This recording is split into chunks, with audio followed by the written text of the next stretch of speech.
আজ সকাল সকাল আমরা গাড়ি নিয়ে বেরিয়ে পড়েছি কলকাতা থেকে ওড়িশার বালেশ্বরের উদ্দেশ্যে।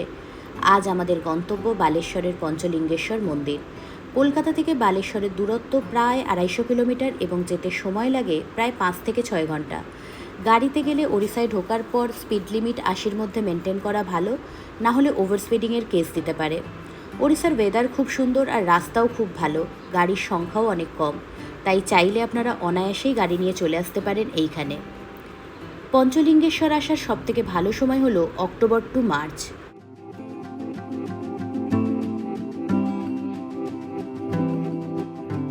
এছাড়াও ট্রেনে যেতে চাইলে প্রতিদিন প্রায় ১৯টি ট্রেন চলে কলকাতা থেকে বালেশ্বর এবং সময় নেয় ৪ থেকে ৫ ঘন্টা।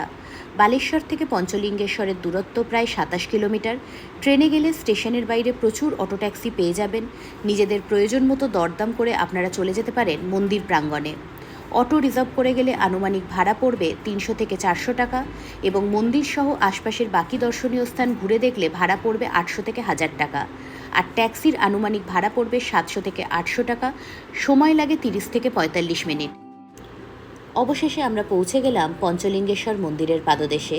এখানে খুব সুন্দর গাড়ি রাখার ব্যবস্থা আছে। চাইলে এবং হাতে সময় থাকলে হোটেলে ঢুকে আগে ফ্রেশ হয়ে তারপর মন্দিরের উদ্দেশ্যে যাত্রা করতে পারেন। তবে মন্দির দর্শন করতে চাইলে অবশ্যই আপনাদের এখানে পৌঁছতে হবে বিকেল 4:30-র মধ্যে। গাড়ি পার্কিং থেকে মন্দিরের গেট পর্যন্ত প্রায় ৫০০-৬০০ মিটার রাস্তায় পেয়ে যাবেন প্রচুর দোকান, যেখানে আপনারা পেয়ে যাবেন পুজোর সমস্ত রকম সামগ্রী।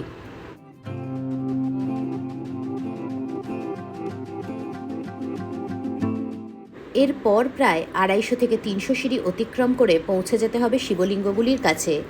কথিত আছে এই শিবলিঙ্গগুলি ভগবান রামচন্দ্রের বনবাসকালে সীতামাতা দ্বারা প্রতিস্থাপিত ও পূজিত হয়েছিল। যে কোনো ভক্ত স্রোতের সমান্তরালে পাথরের ওপর শায়িত হয়ে হাত দিয়ে জলের নিচে এই শিবলিঙ্গগুলি স্পর্শ করতে পারেন। তবে বর্ষাকালে জলের স্রোত বেশি থাকলে একটু সাবধানতা অবলম্বন করাই ভালো। যদি আপনাদের এখান থেকে অন্য কোনো দর্শনীয় স্থানে যাবার থাকে বা অনেকটা দূরত্ব ট্রাভেল করার থাকে, সেক্ষেত্রে অবশ্যই এক সেট অতিরিক্ত জামাকাপড় ক্যারি করবেন। নীলগিরি পর্বতমালা সংলগ্ন সবুজে ঘেরা এই অঞ্চল একদিকে যেমন আপনার চোখকে তৃপ্ত করবে, অন্যদিকে আপনার মনকেও করে দেবে অনেকটা ভালো।